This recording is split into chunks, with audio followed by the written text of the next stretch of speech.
अस्सलाम वालेकुम जी, मैं हूं एडवोकेट अब्दुर्रहमान और आज के हम अपने अगले लेक्चर के साथ हाजिर हैं। आज का जो हमारा टॉपिक है वो है प्रेसिडेंट।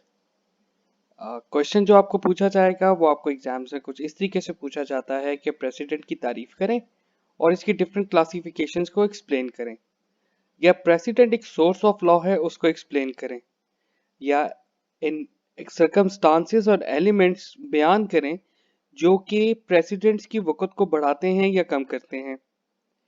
आइए देखते हैं कि प्रेसिडेंट्स क्या हैं और ये कैसे सोर्स ऑफ लॉ जो है बनते हैं। प्रेसिडेंट्स बेसिकली होते क्या हैं? प्रेसिडेंट्स कोर्ट के डिसीजंस हैं। जब कोई जज किसी चीज का फैसला करने लगता है तो सबसे पहले वो देखता है कि उस पे लॉ क्या कहता है। बाज़ औक़ात जजेस के सामने कुछ ऐसी सर्कमस्टांसेस आ जाते हैं जिसमें कानून की मुकम्मल वजाहत मौजूद नहीं होती या उस चीज पे कानून मौजूद नहीं होता, तो जजेस अपनी सलाहियतों को और जो पावर्स उनके पास हैं उनको बरूए कार लाते हुए कुछ डिसीजंस देते हैं। वो डिसीजंस प्रेसिडेंट्स बन जाते हैं। नॉर्मली प्रेसिडेंट्स हायर कोर्ट्स के होते हैं या हायर फॉरम्स के होते हैं। जब उस जैसी अलाइक सर्कमस्टांसेस या केस दोबारा आए तो देखा जाता है उस केस में बड़ी अदालत ने क्या फैसला किया था या बड़े फोरम ने क्या फैसला किया था। तो उससे जो जूनियर कोर्ट्स होती हैं, जो उनके नीचे होती हैं, फिर वो उस रूल को फॉलो करते हैं।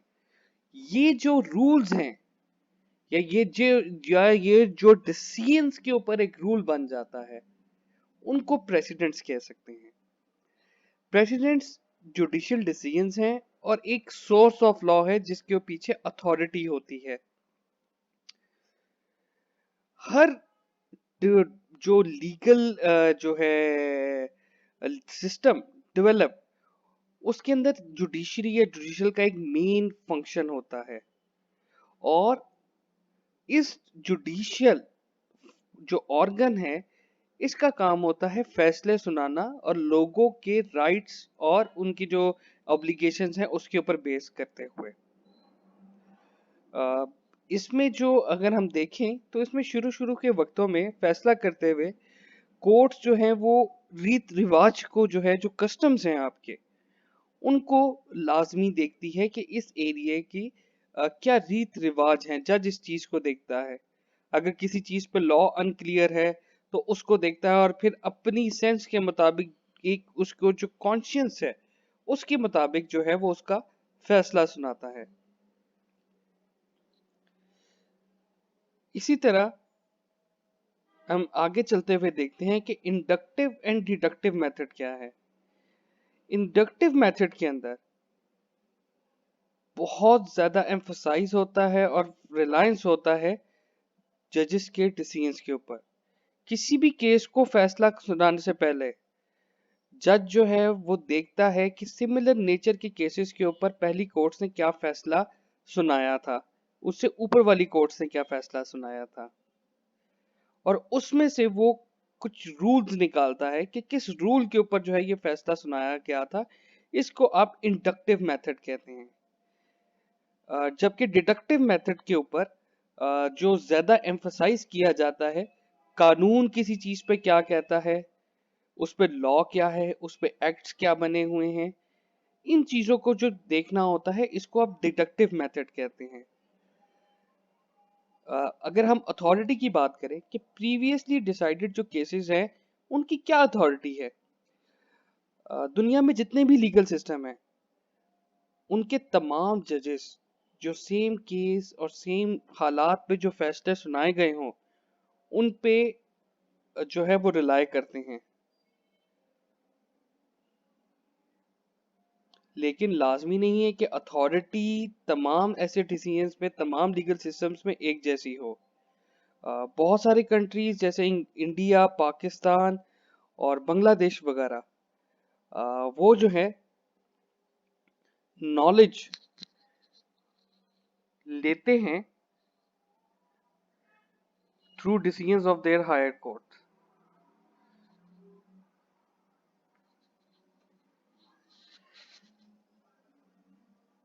और इसी तरह के जो डिसीजंस हैं वो जैसा पाकिस्तान लॉ डाइजेस्ट हो गया, रूल्स हो गया, जो सालाना जो है जो एक कोर्ट्स की और जो जजेस की डिसीजंस के ऊपर बुक्स और डाइजेस्ट जर्नल्स जो इशू होते हैं उसमें वो डिसीजंस प्रिंट होते हैं। आप आगे जाके जब लॉयर बनेंगे तो आप देखेंगे कि उन जुडिशियल डिसीजंस की किस हद तक वैल्यू है। और ये जो जुडिशियल डिसीजंस हैं इनको प्रेसिडेंट या प्रेसिडेंट्स कहते हैं। अब प्रेसिडेंट की तारीफ की तरफ आते हैं, डेफिनेशन की तरफ आते हैं। डेफिनेशन क्या कहती है? बेंथम कहता है प्रेसिडेंट्स आर जज मेड लॉ। ऑस्टिन कहता है जुडिशरीज लॉ। ग्रे कहता है प्रेसिडेंट कवर्स एनीथिंग सेड और done which furnishes a rule और subsequent practice.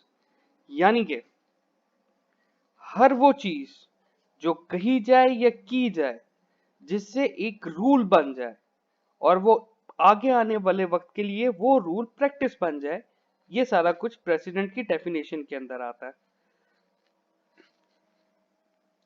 In general in the judicial field it means the guidance or authority of past decisions for future cases। कि आपकी वकालत की field के अंदर पुराने किए हुए फैसले की अथॉरिटी और गाइडेंस वकीलों के लिए जो कि उनके फ्यूचर केसेस के लिए उनको हेल्पफुल हो, उनको प्रेसिडेंट्स कहते हैं। और सिर्फ वो डिसीजंस जो कि एक नया रूल या एक नया कायदा बनाए वो प्रेसिडेंट्स कहलाए जाएंगे। The application of such judicial decisions is governed by different principles in different legal systems. These principles are called doctrine of precedent। अगर आपसे स्पेसिफिकली क्वेश्चन के अंदर पूछा जाए कि डॉक्ट्राइन ऑफ प्रेसिडेंट क्या है, तो इस चीज को आप हाईलाइट करके एक हेडिंग के साथ बेशक अपने इंट्रो के अंदर इसको जरूर मेंशन करें। क्वेश्चन को हल करने के पॉइंट ऑफ व्यू से मैं एक चीज बताना चाहूंगा कि जो चीज स्पेसिफिकली पूछी जाए उसको आपने एक हेडिंग के साथ लाजमी मेंशन करना है। अक्सर स्टूडेंट्स जगह पे गलती कर जाते हैं कि वो क्वेश्चन को लिखते तो हैं, अटेम्प्ट भी पूरा करते हैं और उसके अंदर वो चीज भी लिखते हैं जो कि पूछी गई है, लेकिन अक्सर उस चीज को हाईलाइट करके जो स्पेसिफिकली क्वेश्चन के अंदर पूछी गई है वो बड़ी वक़्त रखती है आपको क्वेश्चन हल करते हुए। अदरवाइज आपके क्वेश्चन के मार्क पेपर के अंदर रिड्यूस हो जाते हैं। अगर जैसे आपको डॉक्ट्राइन ऑफ प्रेसिडेंट के बारे में आप पूछा जाए तो उसको स्पेसिफिकली आप एक हेडिंग के साथ बयान करें और इसको क्वेश्चन के शुरू में अटेम्प्ट करें ताकि एग्जामिनर को पता हो कि आप इसमें क्या लिख रहे हैं, आपको क्वेश्चन की सेंस आई है। एक क्वेश्चन जिस तरीके से पूछा जाए उसकी सेंस बहुत जरूरी है। और जिस तरीके से मैं अपने लेक्चर के अंदर क्वेश्चंस को कवर कर रहा हूँ मैं कंप्लीट डिटेल के साथ कर रहा हूँ।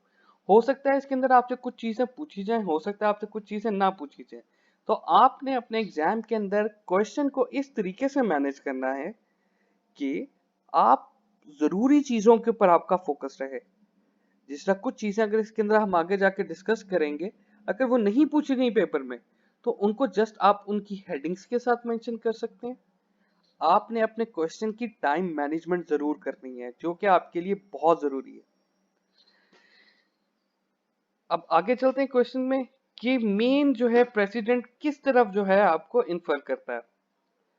गाइडेंस और अथॉरिटी ऑफ पास्ट और future cases of past decisions for future cases, sorry, कि पुराने केसेस से जो गाइडेंस या अथॉरिटी मिलती है आगे आने वाले केसेस के लिए। प्रेसिडेंट्स रिपोर्ट भी होने चाहिए, लिखे भी जाने चाहिए और कोर्ट जो निचली हैं उनको फॉलो भी करने चाहिए। Precedents must have opinio juris, यानी जूरी की ओपिनियन जो है उस पे होना जरूरी है। They must be follow widely for a long time and must not violate any existing statute law. ये चीज बहुत जरूरी है समझना कि प्रेसिडेंट जब ही होगा जब वो किसी लॉ की खिलाफ वर्जी नहीं कर रहा होगा। अगर कानून किसी चीज के ऊपर बहुत ज्यादा क्लियर है कि ये चीज ऐसे ही होनी चाहिए तो उस पे नया प्रेसिडेंट नहीं बन सकता। जिस तरह हमने इस्लाम के अंदर कहा गया है कि चोरी करने पे हाथ काट दो और कत्ल पे यह है कि कसास का हुक्म दिया गया है। अब ऐसे नहीं हो सकता कि जिसके ऊपर रूल लॉ सब कुछ क्लियर है उसको जज चेंज कर दे और कहते कि जी नीचे वाली कोर्ट्स अब इसको फॉलो करेंगी। ऐसा नहीं होता। जो चीज लॉ क्लियरली कह रहा है वो चीज वैसी की वैसी एग्जैक्टली होगी और प्रेसिडेंट उसको वायलेट नहीं करेगा। नेचर ऑफ प्रेसिडेंट की तरफ देखते हैं। नेचर क्या है जी प्रेसिडेंट की? They must be purely constitutive and not abrogative at all. This means that judicial decision cannot make a law, can make a law but cannot alter it. वही बात जो हमने पीछे की है कि जुडिशियल डिसीजन जो भी होगा वो एक नया रूल बनाएगा, लेकिन पुराने किसी लॉ को कोई तब्दील नहीं करेगा, ना उसको जो है उसके खिलाफ जाएगा। Where there is certain rule of law, it is duty of judges to follow the same. वही बात कि जी अगर कहीं पे अगर लॉ बहुत क्लियर है तो जजेस का ऊपर ये ड्यूटी है कि वो उसी को फॉलो करेंगे, उसमें अपना नया रूल नहीं निकालेंगे। वो उसके ऊपर जो कि already established rule of law है उसके ऊपर जो है अपनी ओपिनियन नहीं दे सकते। जो जजेस या जुडिशरी का जो फंक्शन है वो है कि जहां पे कोई खाली जगह पुर है, खाली जगह, वहां पे उन्होंने उसको लीगल सिस्टम्स को पुर करना है। ये नहीं करना कि उन्होंने जो है अपने डिसीजन से पुराने किसी जो है लॉ के अंदर या एग्जिस्टिंग लॉ के अंदर कोई तब्दीली कर सकें या उसको जो है वो खराब करें या उसके अगेंस्ट जाएं। टाइप्स ऑफ प्रेसिडेंट्स देखते हैं जी। टाइप्स ऑफ प्रेसिडेंट्स क्या क्या हैं? परसुएसिव प्रेसिडेंट्स क्या होते हैं? Persuasive president, also persuasive authority, is president or other legal writing that is related to the case at hand but is not binding precedent on the court under common law legal systems such as English law. However, a persuasive authority may guide the judge in making the decision in the instant case. Persuasive precedent may come from number of sources which as lower courts, horizontal courts, foreign courts, statement made in dicta, treaties, or law reviews. In civil law and pluralist systems, as under Scots law, precedent is not binding but case law is taken into account by the courts. Lower courts की तरफ आते हैं जी। Lower courts opinion may be considered as persuasive authority if judge believe that they have applied correct legal principle and reasoning. Basically आगे से ये persuasive president की details को explain कर रहा है कि परसुएसिव जो है प्रेसिडेंट वो क्या होता है कि वो किसी लीगल राइटिंग में होता है, केस से रिलेटेड होता है, लेकिन वो दूसरी कोर्ट्स के ऊपर बाइंडिंग होना जरूरी नहीं है।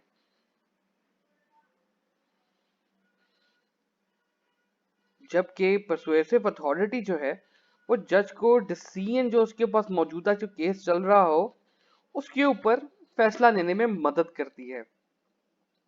परसुएसिव प्रेसिडेंट जो है वो बहुत से सोर्सेज से हो सकता है, यानी हो सकता है निचली कोर्ट से हो। जैसा नॉर्मली तो हम प्रेसिडेंट्स को पढ़ते हैं कि ऊपर वाली कोर्ट्स के फैसले निचले कोर्ट में हो। बराबरी के कोर्ट्स हैं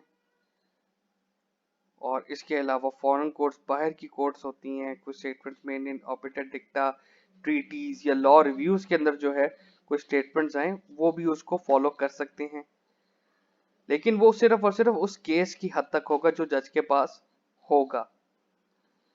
लोअर कोर्ट से देखते हैं कि जी कैसे होता है। लोअर कोर्ट्स ओपिनियन में be considered as persuasive authority.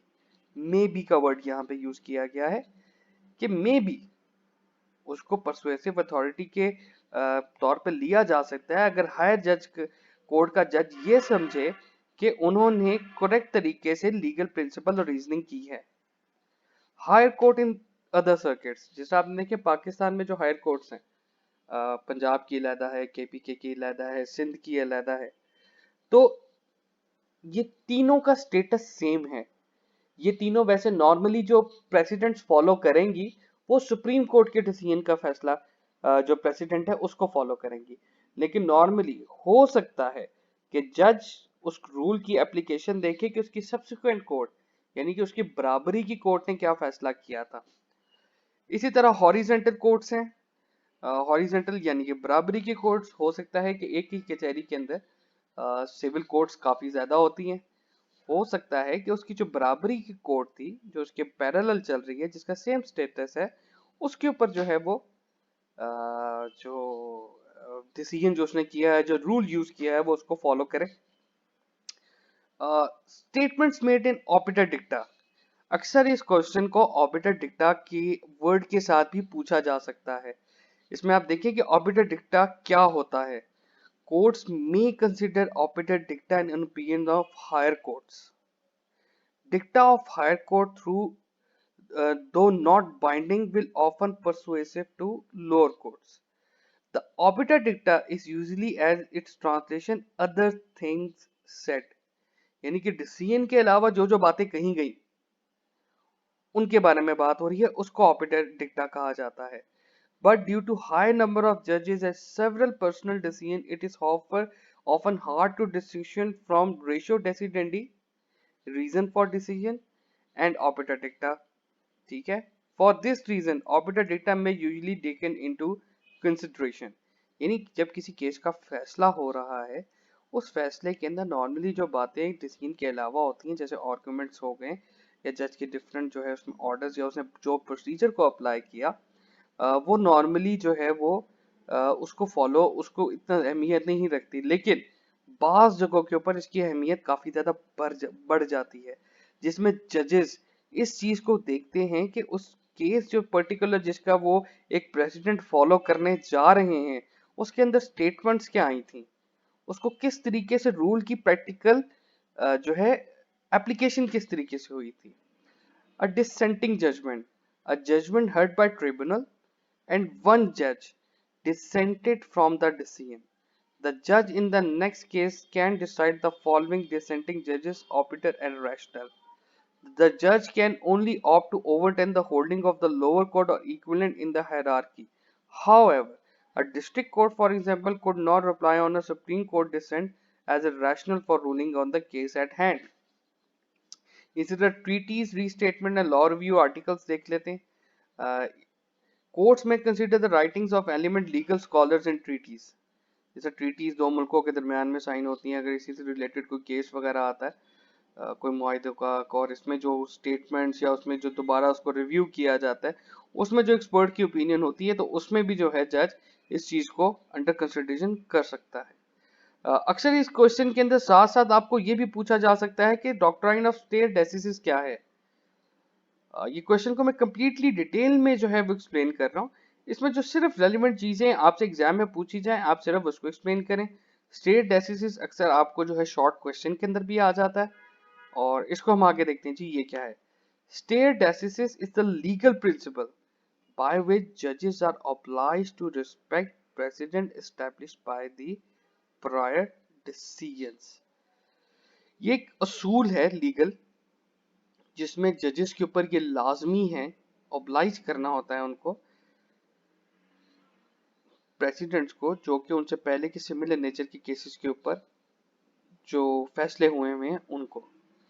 These words originate from phrasing of principle in Latin maxim stare decisis et non quota movere, to stand by the decisions and not disturb the undisturbed।